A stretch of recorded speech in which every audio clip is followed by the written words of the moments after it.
Hello दोस्तों, कहानियों का दौर चैनल में आपका स्वागत है। आज की कहानी है समय की विडंबना। तो चलिए कहानी शुरू करते हैं। समय की भी क्या विडंबना है, जहाँ बचपन में हम भाई बहन लड़ाई झगड़ा करते हैं और फिर प्रेम के साथ मिलते हैं। वही भाई बहन बड़े होकर अलग हो जाते हैं। वह बचपन का प्रेम कहाँ खो जाता है, पता ही नहीं चलता। एक दूसरे की चीज़ों को हड़पना ही समझ में आता है। नितिन और राहुल भी अपने पिताजी के बनाए घर में रह रहे थे। दोनों की शादी हो चुकी थी। रामनाथ जी ने रिटायरमेंट के मिले पैसे से घर बनाया था। रामनाथ जी ने घर को बहुत प्यार से बनाया था। इस घर की एक एक ईंट उनकी मेहनत और पसीने की कमाई थी। उन्होंने हमेशा संस्कारों की दुहाई दी और अपनी परवरिश की हमेशा बड़ाई की। पर क्या पता था कि एक दिन उनके ही बच्चे आपस में लड़ने झगड़ने लगेंगे। रामनाथ जी वैसे तो पहले से ही दूरगामी थे। उन्होंने अपने मकान को 2 पार्ट में बनवाया था, एक छोटे बेटे नितिन और बड़े बेटे राहुल के नाम से। पर उनके जीते जी अलग होने का तो सवाल ही नहीं उठता। घर के मनमुटाव को रामनाथ जी के सामने ना लाया जाता। रामनाथ जी की दिनचर्या समय के साथ बीत रही थी। उन्हें अपनी परवरिश पर भरोसा था कि उनके बच्चे कभी आपस में नहीं लड़ेंगे। वह बुजुर्गों की संगोष्ठी में बैठते तो अपने परिवार की बड़ाई करते। बाकी बुजुर्ग भी उनकी सराहना करते ना थकते थे। रामनाथ जी ने अपने परिवार में कुछ नियम और कानून बना रखे थे। नितिन और राहुल दोनों की पत्नियों की आपस में ना पड़ती थी। शिखा और रुचि दोनों आपस में मन भारी किए एक दूसरे को देखती। इनका बस चले तो वह एक दूसरे को देखना ना चाहे। वह अपने पतियों को ताने मारती। नितिन और राहुल पिताजी से बहुत डरते थे, या यूं कह ले रामनाथ जी के संस्कारों का असर था। समय धीरे धीरे बीत रहा था, पर घर में संस्कारों की दुहाई देते देते रिश्ते अंदर से खोखले होते जा रहे हैं। कोई एक दूसरे को पानी देने वाला ना था। नितिन और राहुल का कमरा ऊपर था, रामनाथ जी नीचे रहते थे। उनके घुटनों में दर्द होने के कारण सीढ़ियां नहीं चढ़ते थे। एक दूसरे की देखा देखी रामनाथ जी तक अब टाइम से ना खाना पहुंचता ना चाय। रामनाथ जी अपने ही घर में एक पुरानी टूटी कुर्सी के समान पड़े रहने लगे। सर्विस के समय में जो उनकी घर में शाख थी वह अब खत्म हो चुकी थी। रामनाथ जी अब बीमार रहने लगे। कहीं ना कहीं वह चिंता से ग्रसित थे जो उनको खाए जा रही थी। जिन संस्कारों की वह दुहाई देते थे वह शायद अब ख्यालों में ही थी। रामनाथ जी बहुत दुखी रहने लगे। रामनाथ जी ने अब घर से निकलना बंद कर दिया था। एक दिन अचानक उनकी मृत्यु हो जाती है, हार्ट अटैक से। अब काम क्रिया के लिए भी दोनों भाइयों में खींचातानी शुरू हो जाती है।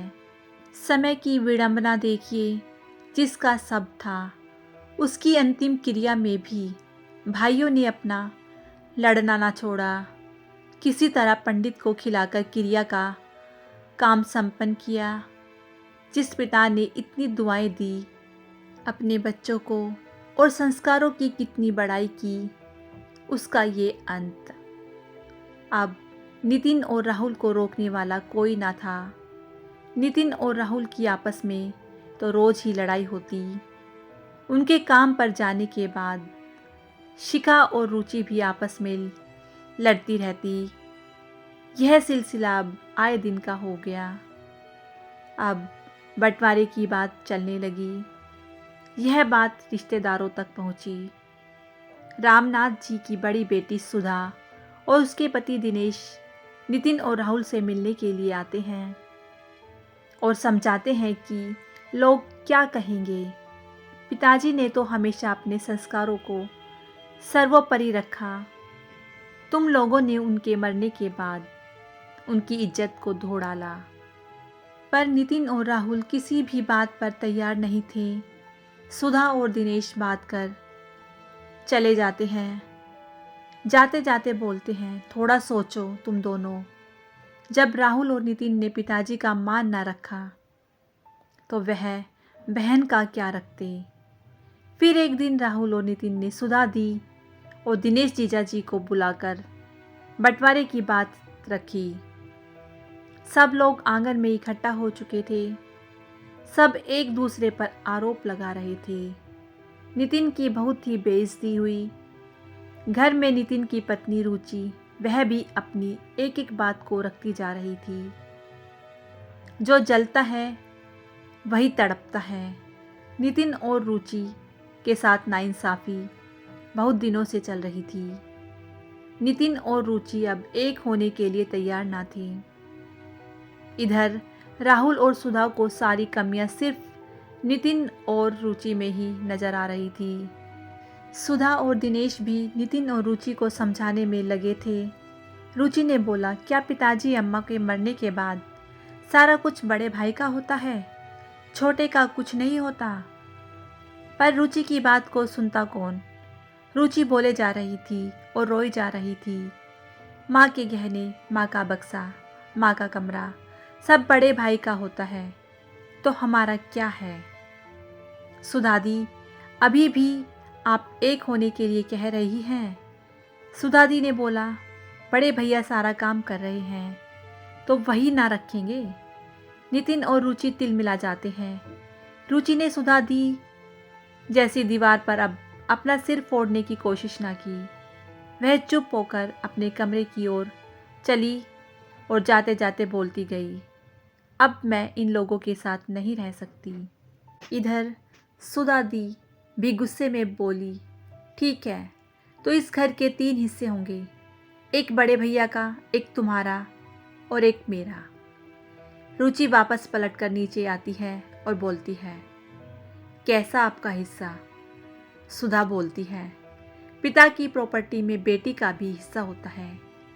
रुचि गुस्से से लाल होती हुई बोलती है, यह मकान मेरे नाम से है, इस मकान में एक फूटी कोड़ी भी किसी को ना दूंगी। सुधा दी भी गुस्से से तिल मिला जाती है।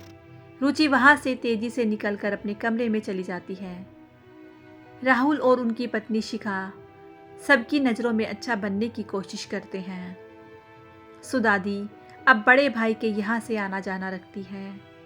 पार्टियाँ चलती हैं पर छोटे भाई को नहीं पूछती। बंटवारे की बात तो हो गई पर बंटवारा ना हुआ।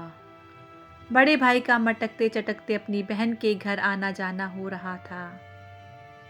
शिखा भी ऐसे बन ठन के निकलती जैसे वह रुचि को चिढ़ा रही हो।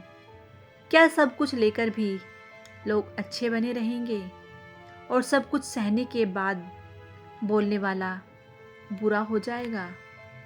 रुचि और नितिन ने भी अपना बिजनेस अलग कर लिया। रुचि के मायके से उसे मदद मिलने लगी।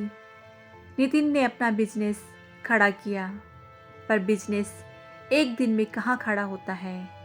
20 साल का बिजनेस और एक दिन का बिजनेस बराबर नहीं हो सकता। नितिन अपने बिजनेस को बढ़ाने के लिए दिन भर भूखा रहकर इधर उधर घूमता। रुचि और नितिन स्ट्रगल करने लगे। बड़े भाई की सारी जिम्मेदारियां लगभग पूरी हो रही थी। बच्चे अच्छा कमा रहे थे, पर नितिन और रुचि के बच्चे अभी छोटे थे। अभी सारी जिम्मेदारियां बाकी थी। लंबा सफ़र था। रिश्तेदारों ने भी पल्ला झाड़ लिया था। रुचि अपने पति का सपोर्ट बनकर खड़ी थी, एक मजबूत बीम की तरह। अब वह अपनी दुनिया एक नए सिरे से शुरू कर रहे थे, जहाँ मदद करने वाला कोई रिश्तेदार ना खड़ा था। पर कहते हैं ना, जिसका कोई नहीं होता उसका भगवान होता है। रामनाथ जी का इतनी लंबी सोच रखने के बावजूद भी आज घर में कलह का कारण बना हुआ था। अगर दोनों भाई के नाम से मकान और प्रॉपर्टी होती तो वह अपना अपना हिस्सा लेकर अलग अलग रहते, जबकि दोनों के मकान का एरिया भी समान था। कहते हैं ना, विनाश काले विपरीत बुद्धि। इस कहावत को समय चरितार्थ करता है। क्या घर में रहने वालों से घर बनता है या घर में रह जाने से घर बनता है? जब आपस में प्रेम खत्म हो जाए तो अलग हो जाना ही समझदारी है। रस्सी को इतना ना खींचिए कि वह तार तार होकर टूट जाए, फिर जोड़े से भी ना जुड़े। अगर रिश्तों में खिंचाव हो रहा है तो उसे काट दीजिए, ताकि काटने के बाद जुड़ने लायक हो। जिन संस्कारों और प्यार की दुहाई देते हुए रामनाथ जी मर गए, क्या इस लड़ाई झगड़े से वह जिंदा है? तो दोस्तों, किसी भी रिश्ते में अगर प्रेम और मानवता ना हो तो अलग होना ज़रूरी है। प्रकृति का नियम है, जब किसी चीज़ का समय पूरा हो जाता है तो वह नष्ट हो जाती है। और जैसे एक पौधे में अगर कई पौधे निकल आते हैं, उनका पनपना नहीं हो पाता, विकास नहीं हो पाता, तो हम उस पौधे को अलग लगा देते हैं जिससे उसका जल्दी जल्दी विकास हो। तो अगर रिश्तों में प्रेम खत्म हो गया है तो उस रिश्ते से अलग हो जाना चाहिए। धीरे धीरे वह प्रेम फिर विकसित होने लगता है और लड़ झगड़ कर साथ रहने से मन में द्वेष उत्पन्न होता है। समय के साथ अच्छी सोच रखते हुए अपने आप को अलग कर लेना चाहिए, जिससे रिश्ते में प्रेम भाव आपस में बना रहे। तो दोस्तों, इस कहानी से हमें यही सीखने के लिए मिलता है कि लड़ते झगड़ते हुए परिवार में एक साथ रहने से अच्छा है हम समय रहते हुए अलग हो जाएं, जिससे हमारे बीच का प्रेम सदैव बना रहे। तो आपको ये कहानी कैसी लगी, मुझे कमेंट करके ज़रूर बताइएगा। यदि कहानी अच्छी लगी हो तो कहानी को लाइक कीजिएगा, शेयर कीजिएगा और मेरे चैनल को सब्सक्राइब करना बिल्कुल ना भूलिएगा। कहानी सुनने के लिए बहुत बहुत धन्यवाद।